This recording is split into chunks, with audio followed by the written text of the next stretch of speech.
Hi guys, so welcome back to my Solidity series videos.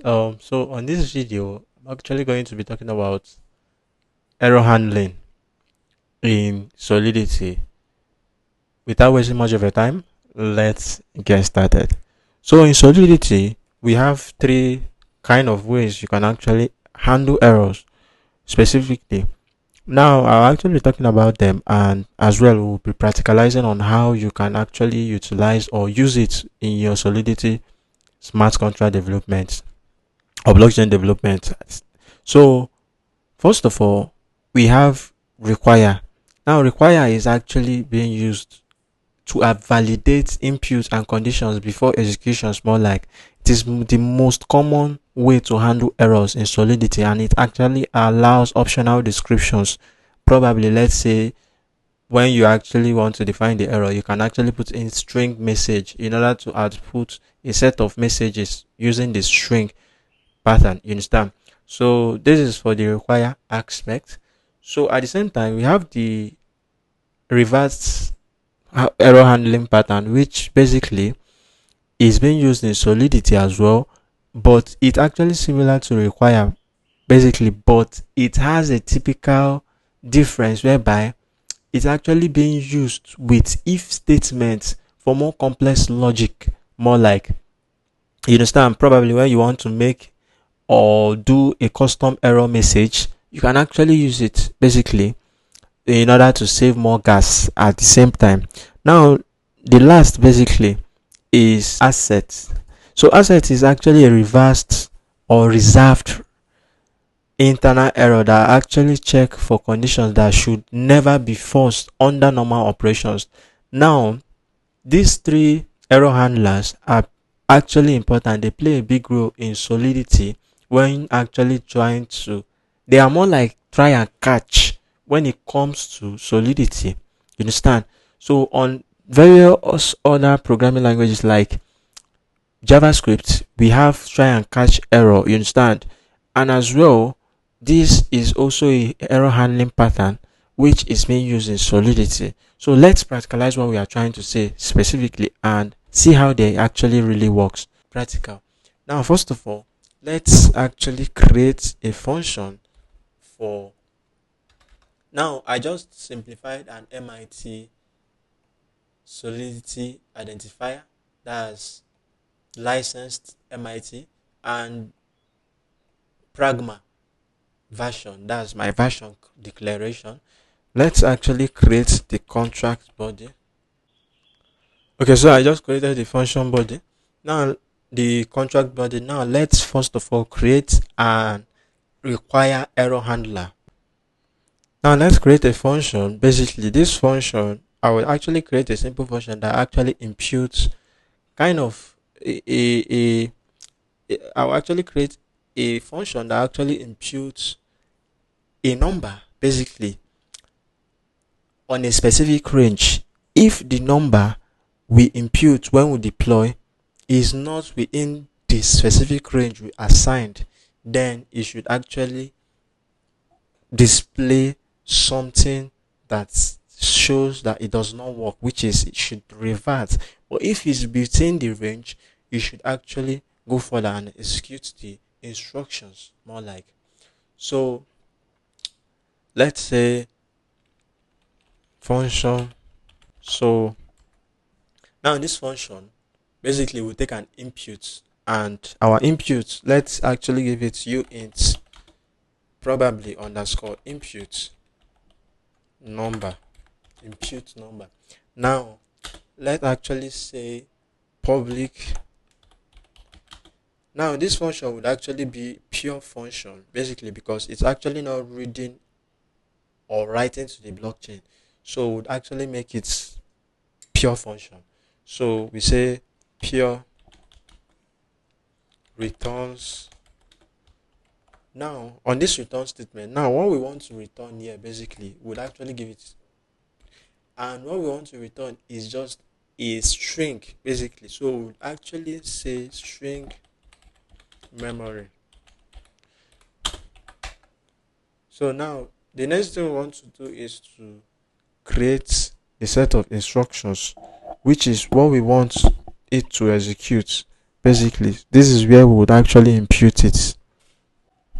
So the next thing we want to do is to create the require statement whereby we would actually use it now. So what we would say is require, the condition comes in here. So the condition we want is that we want to say underscore impute number. If that's it, we will not use if, but I'm trying to explain how the code will work. If impute number is actually greater than or equal to 0 and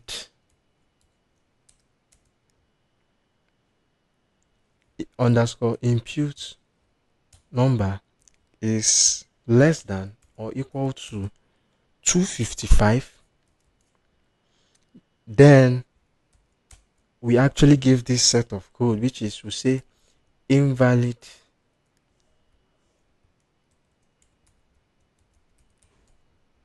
number range. Now let me explain this code. Now it says require impute if the input number is greater than 0 and input number is less than or equal to 255. What we want here is it should return a specific result, which is to say input number is valid, imputed number is valid. Now if it's not within this range specifically which we define there, then it will now display this invalid number range. So let's return the right information we want. When we put in the right information, this is what will be displayed, which is imputed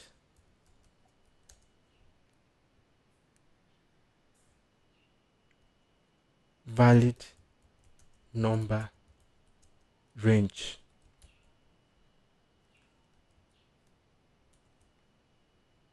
This is it, imputed valid number range. Now this is for the require error handler. We would actually deploy this code and see if it works perfectly. But for now, let's actually create another function for revert error handler.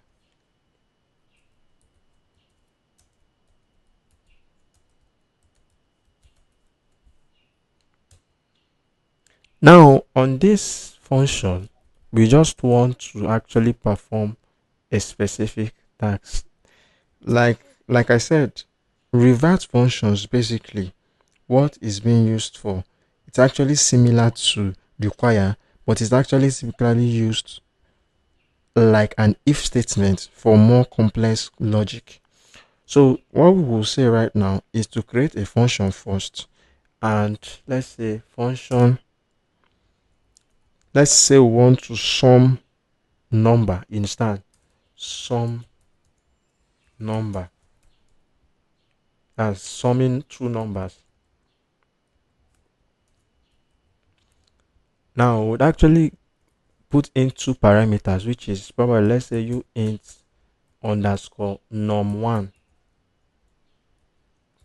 then u int underscore num2. So public pure function. Now the reason why we are using this pure function basically is that we are actually not reading on the blockchain and we are not writing on the blockchain. So we once we return something which is going to be an integer and at the same time a string of alphabets. So we'll actually return first of all string memory and uint, that's an integer. That's more like an integer or more like number, you understand? So let's actually say, now this is where the logic comes now. Let's say, well, let's declare the sum where we want to store our two numbers, which is the num1 and num2.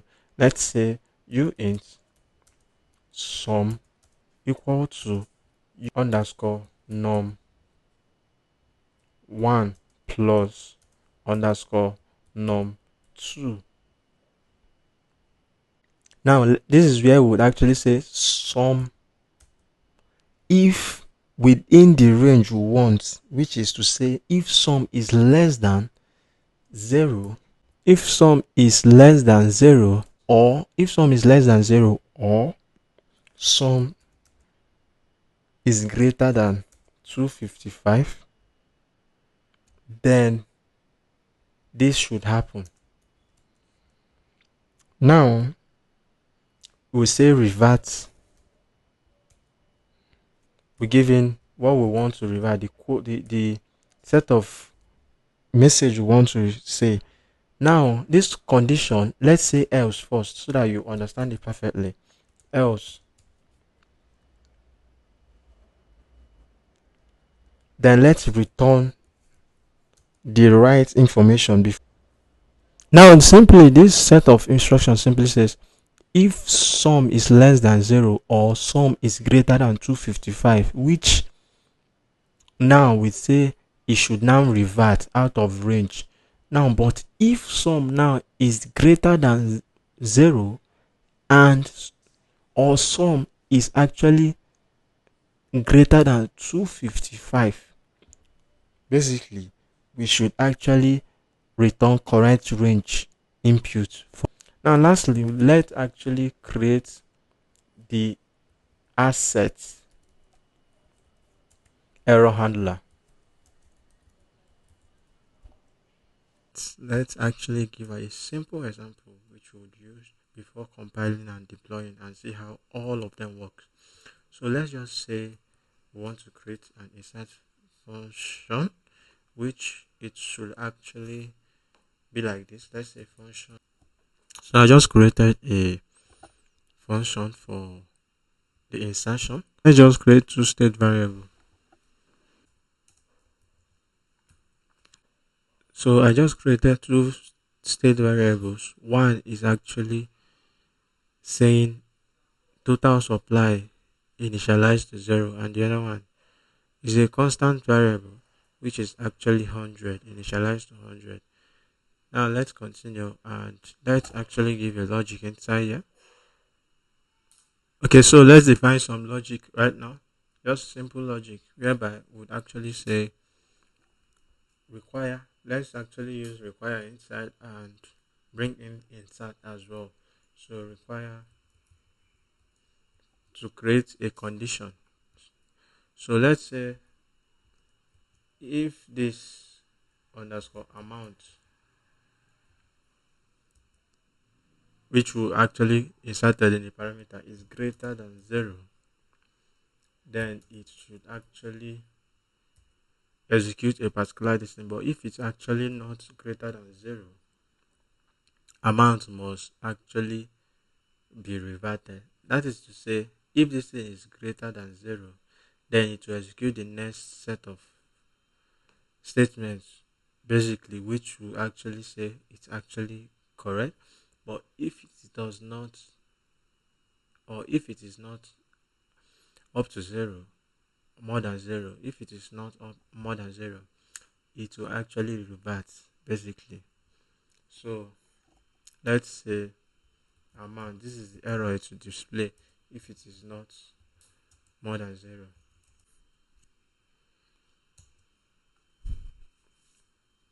Then let's bring in the insert and say insert condition, where we'll just say total supply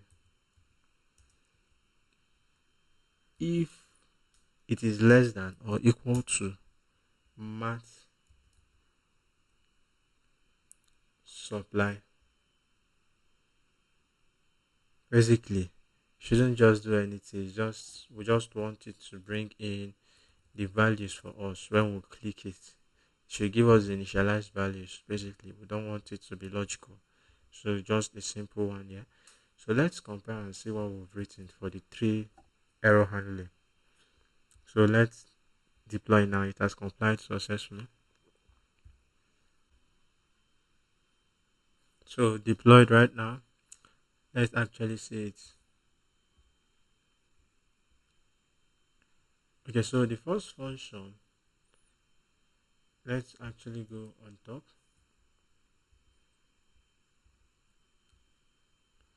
Error require revert, which is what we are working on. So the first function is check input require. For the require aspect, we said if imputed number is greater than 0 and imputed number is less than or equal to 255, it should actually be correct. But if it is less than, it should be invalid number range. So let's put the correct one first, which is the first function, which is this check input require.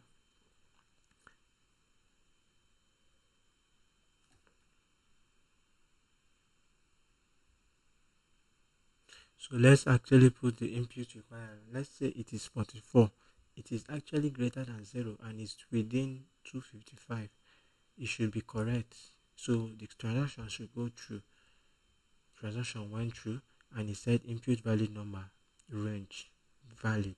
Transaction went through. But if it is 445, watch reverted.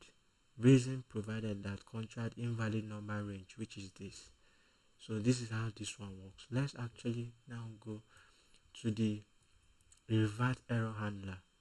Basically, this is for this, and let's see how it works.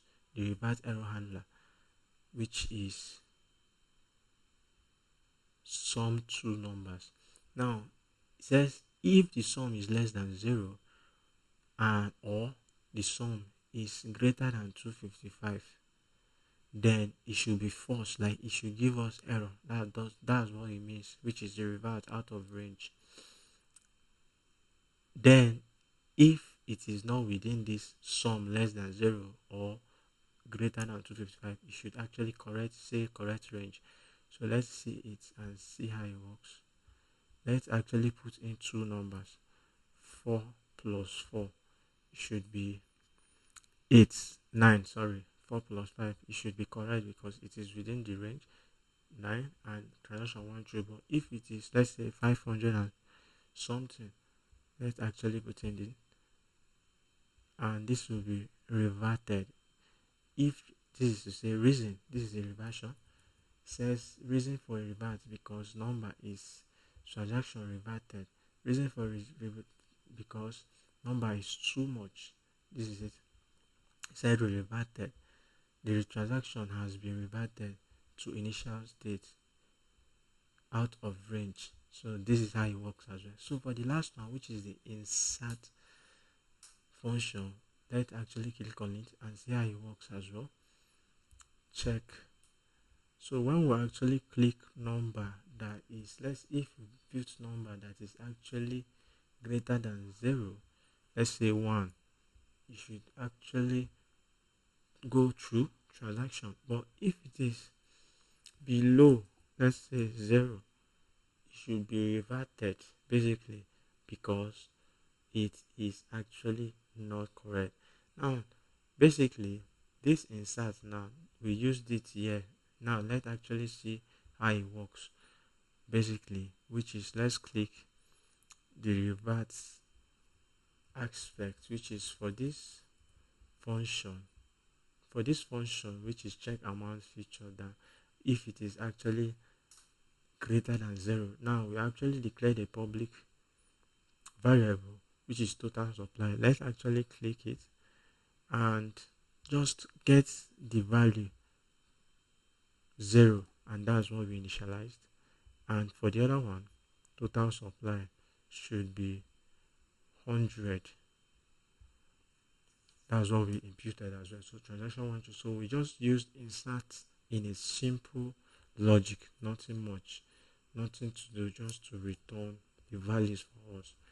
So I do hope you understood require, revert, and insertion error handler. If you do love this video, thanks for watching. See you on the next video.